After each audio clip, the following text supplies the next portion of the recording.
nom giang hồ diệt tiên chia diệp phẩy với đom diệp hà y xin linh diệp phẩy với hàng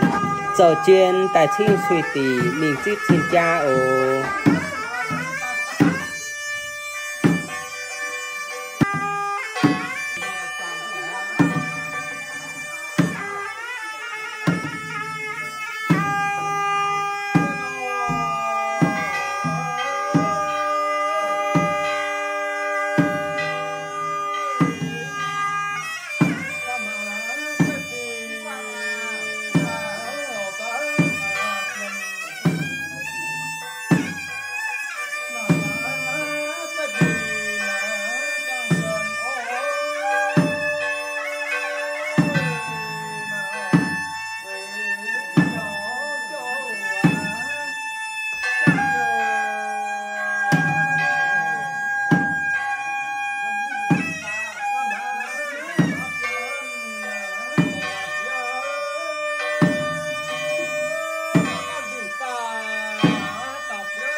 ô miệng à bữa lồng rồi can chứ mì mảng suy tỉ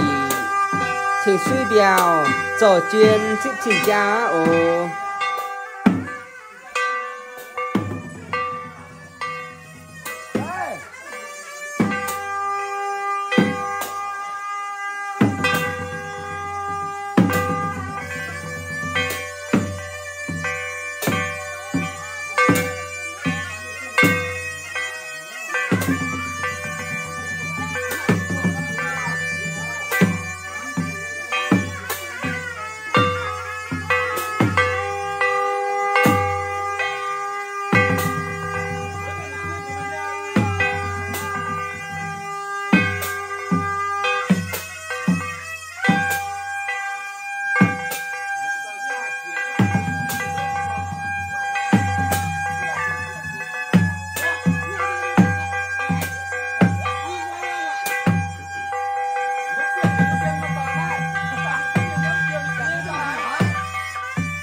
bữa miền mưa mà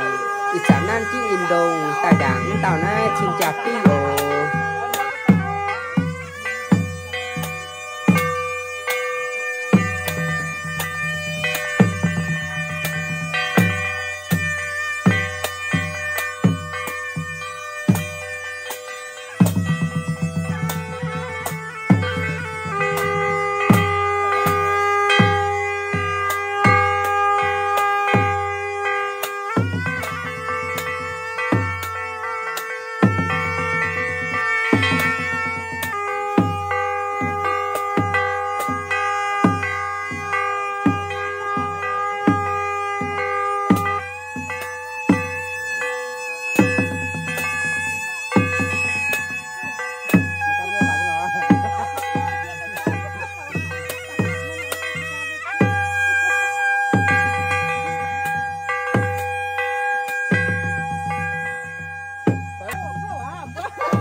tùng ý chán đâu tại nít chế sẽ chạp đi này tùng đau bùi chế bục hoàng tàu này dụ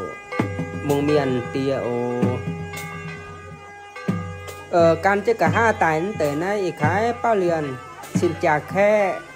ý chán tòng tiêu này bao liền mày chiệp pết của tiêu ô miền mưa nên tí tàu miền xí miền tại đảng này tùng chế mảnh tàu này dụ xin chào mà cái mảnh tàu ấy dụ mùng miền mà ô hàm ai cả hắn tới ý tàu này giờ siêu phun phong người bữa tài này chip chỉnh cha chip kham chip ua nhì bữa khoang chip xoàng nhụ hòn này cái chắn năm chàng hổ này làm tới ý tim như chàng hổ đồn đòm điêu ấn tới chỉnh cha này xe choàng làng hả ồ chú tài xến cô tham một gì quệ xe choàng làng hắn cô tham chỉ tài đồn đòm tài diêu hàng sẽ con yếm cô nó sẽ xin cha tài thảo kéo chiêu này tìm những mượn kéo chiêu này nè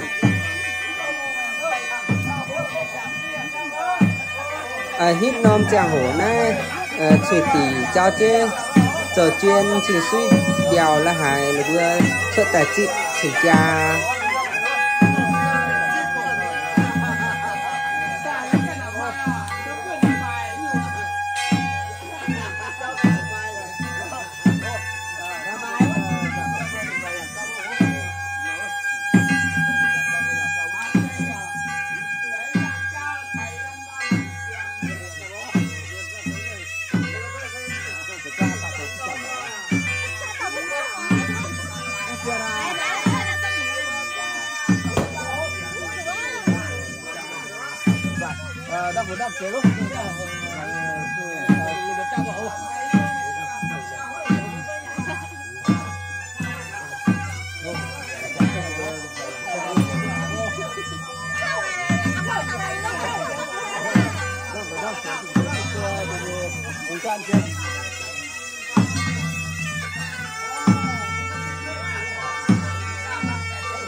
ý chán chia in tàu nó cho chuyên ồ nè cho chuyên tại chia in xin cha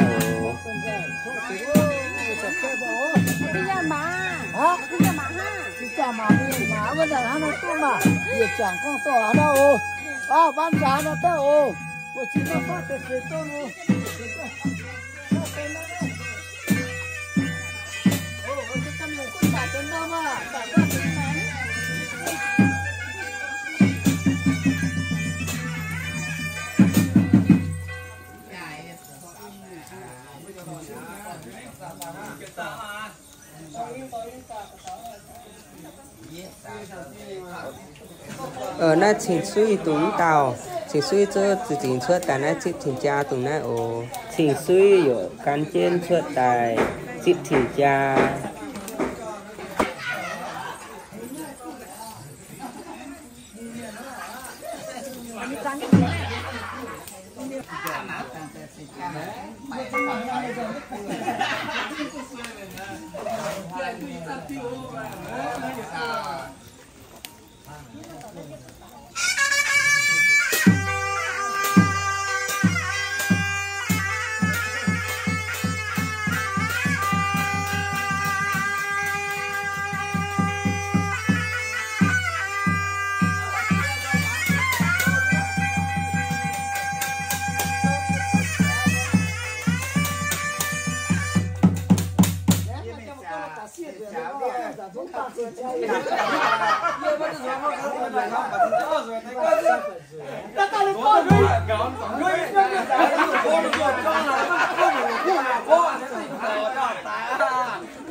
bữa bữa tỏi rồi căn cái mảng nãy châu miền xuất tại chia cha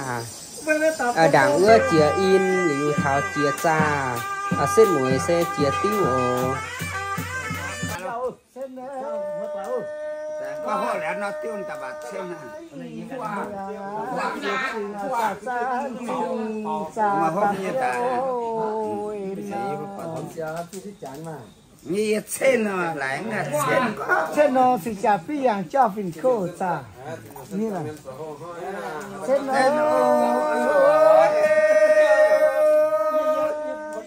sẽ chả phi yang cho phim cô tiêu cho ta mà yang chia lo ta chia lo em à sa sa thế nó chém nhiều na sen na sa to to lo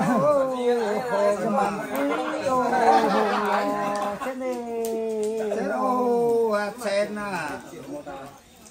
trên hồ mà trên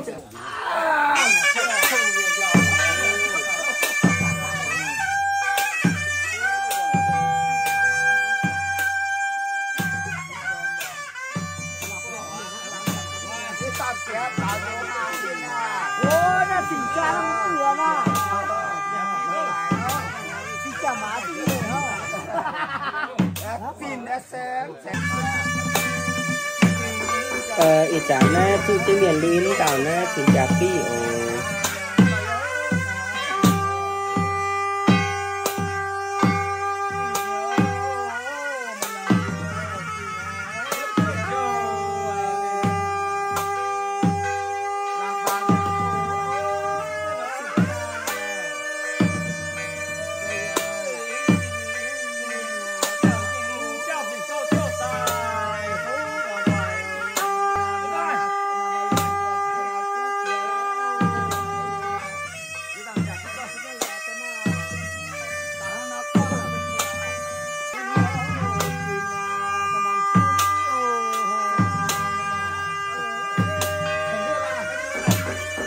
mày buổi chưa được khoáng tao nó ở mày miền bèo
ai sao là cái con nó đang tập nhỉ là cái xe bố ơi cái cho bố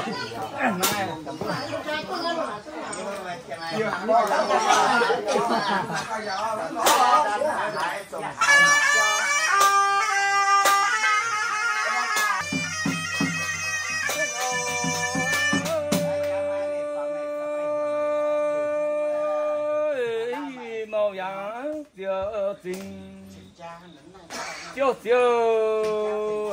em thế nào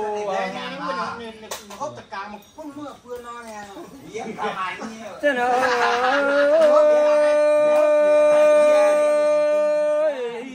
cho câu chuyện cha đây là chạy chạy chơi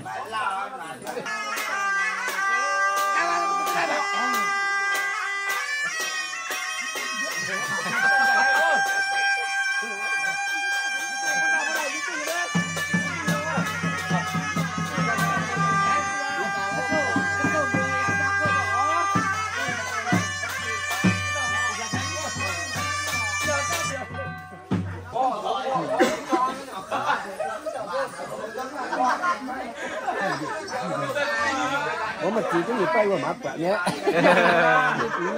Cái giá à nhé à. Để mà mã bạc chứ không sao sao nhá. À. Sợ thế quá.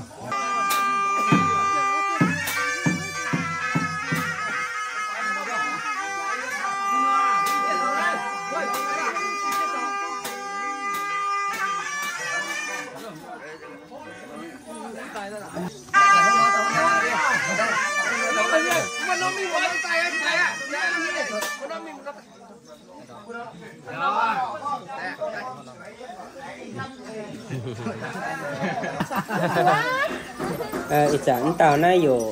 xin chào mà cũng tàu nàyอยู่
Mùa niên mà từng trẻ mèn nan cho sĩ trao đến tàu này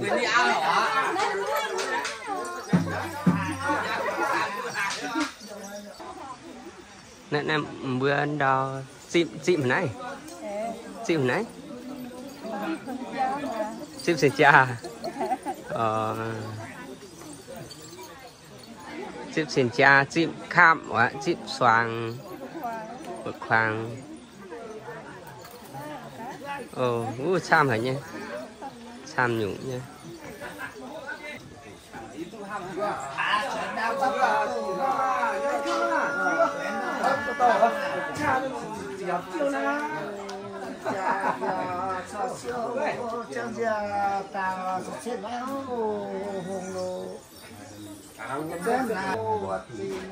อีจัดน่าช่วยตีตายปวงชินจาเตียชินจามามุงเมียนเตียมุงเมียนมาชางลางก้องขาวพึ่งชินจานี่เจ้าโหล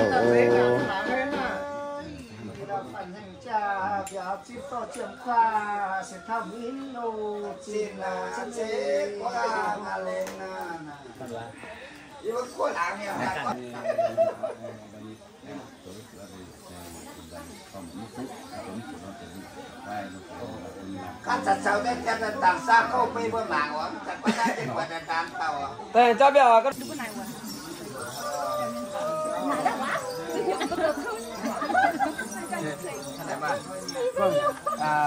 mặt thủy cơ nó sẽ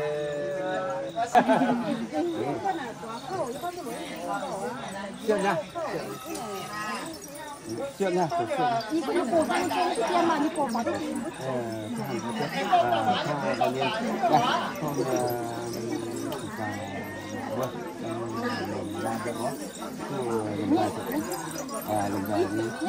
cho đức chủ xây rồi cũng cho nó cho nên在后头吗？ chúng ta chung mà năm của nó sẽ phải nói chơi chung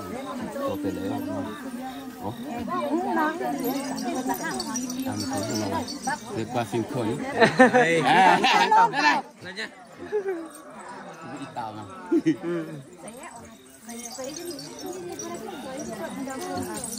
nọ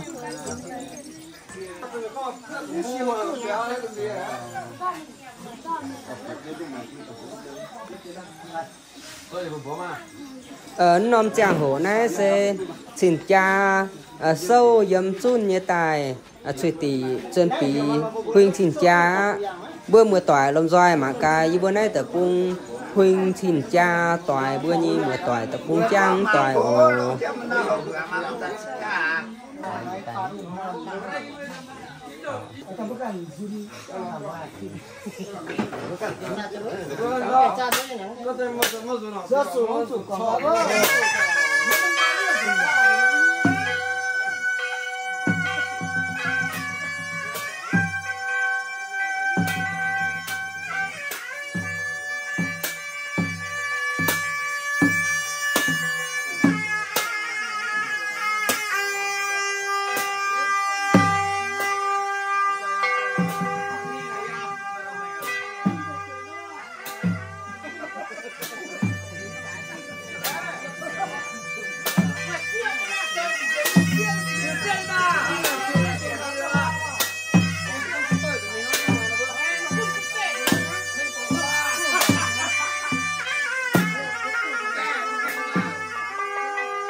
nghe nhưng mà tao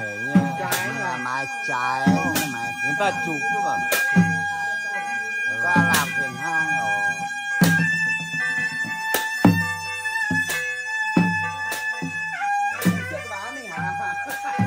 ra làm đâu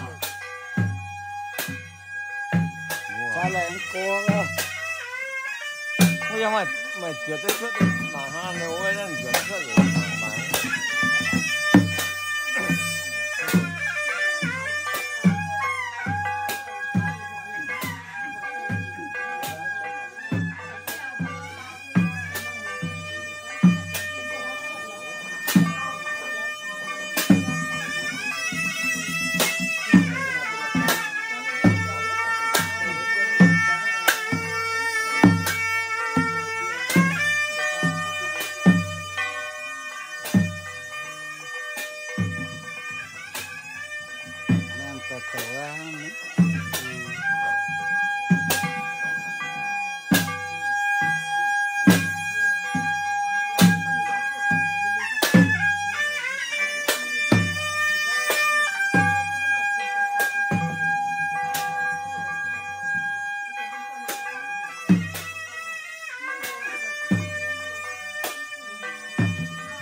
bao giờ này chiều ha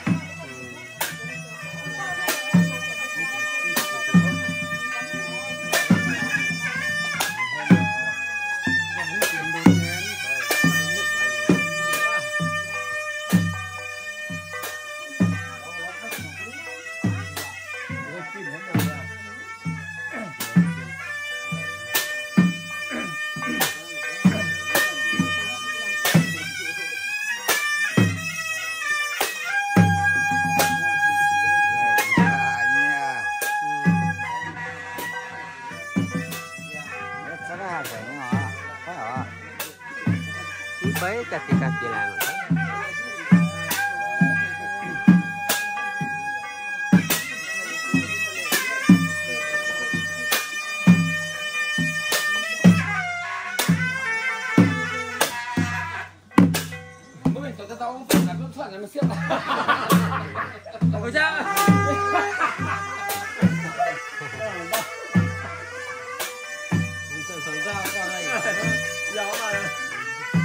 nó bao lò bao hồ được ta nó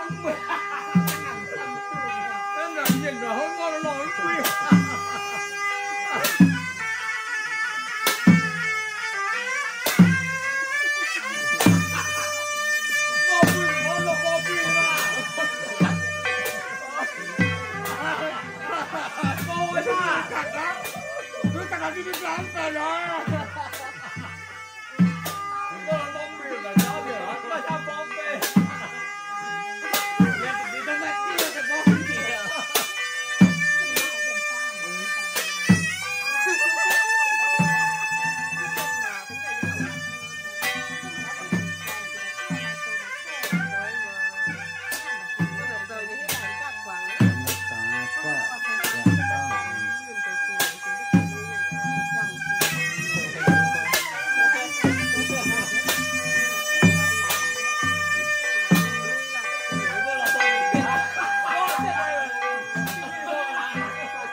dia tu paling peso.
Bảo Duyên mà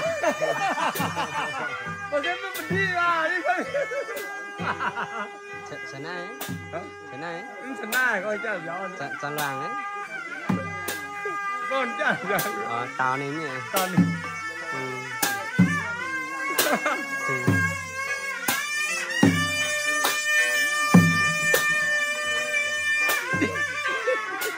Đi chậm rồi mà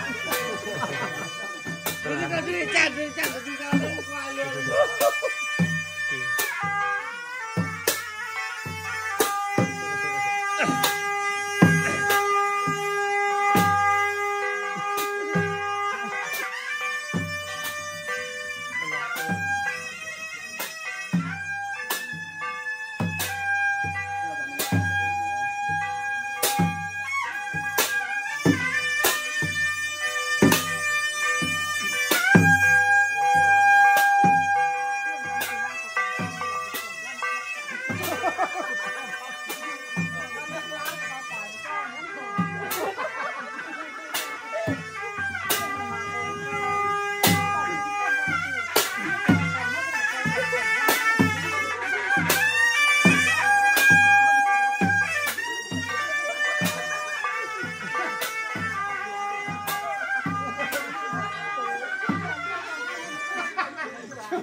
Giờ con lột đến bầu quỷ là cái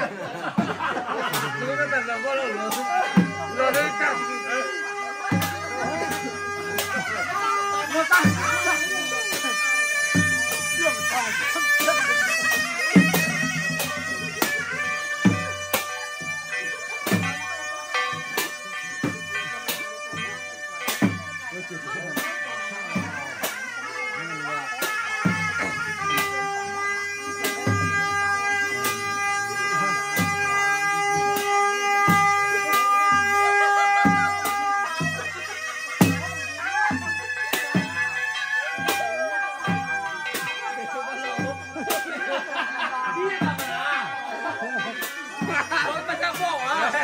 别了，然后给蹦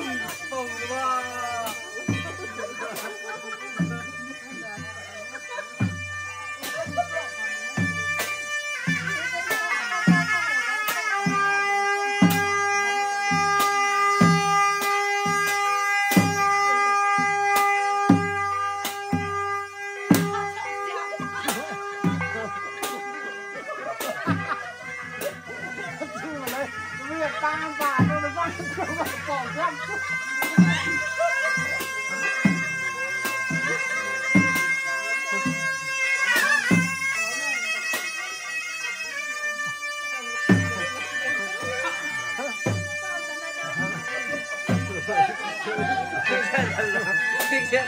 你照干啥？你他给照，这个大看出来，你都老帮懂。你这干啥？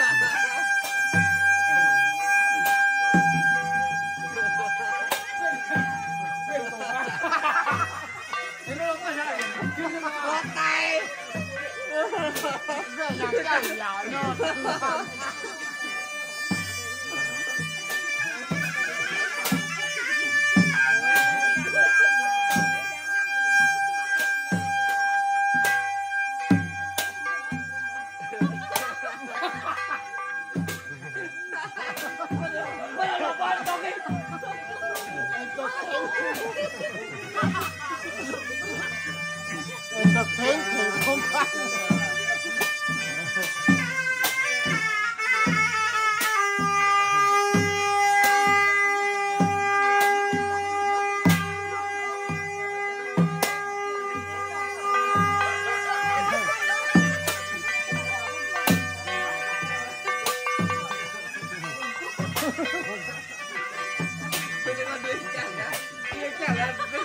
người ra. Không.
Không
Nhất là hàng ngọt xả, hàng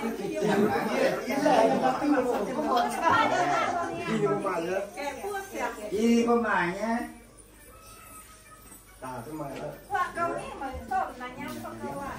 Bữa đó chia ra để mà làm nó kéo nhất là người quân cho cái gì nó làm giải đâu quân Phật quân giải không nghĩa là còn tiền quân giải học thì biết rồi để hết nhiều không phải là bước việc cái chế ít tạo cái là chiếm thì đủ như này không có dính xuống Hãy subscribe cho kênh Ghiền Mì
Gõ để không bỏ lỡ những video hấp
dẫn.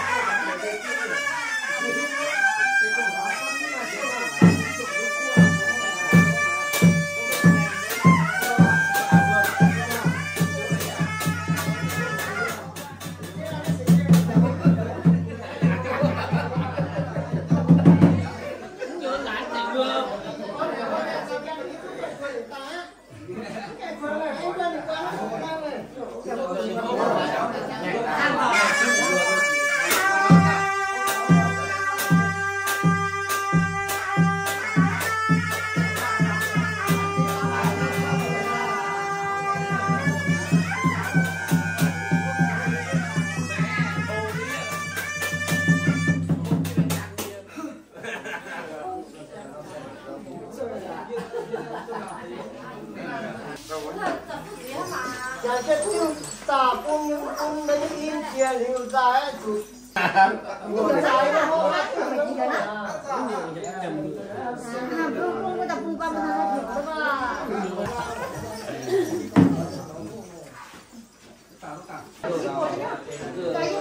Đâu Ý bộ con thì phải xin khu cho họ xin được khu mượn khỏi đấy.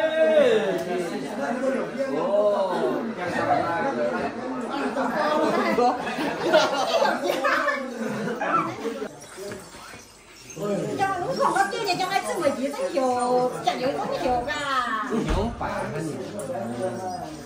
nhà mới càng mắng hòa mới càng hiểu cả như anh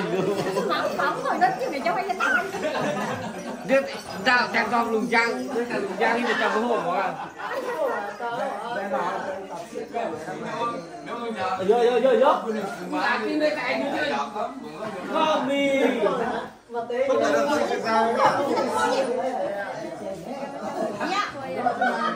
ai đây mà cái này nhiều cho đây gặp nhiều chào hôm thì nên lấy ngã thì nó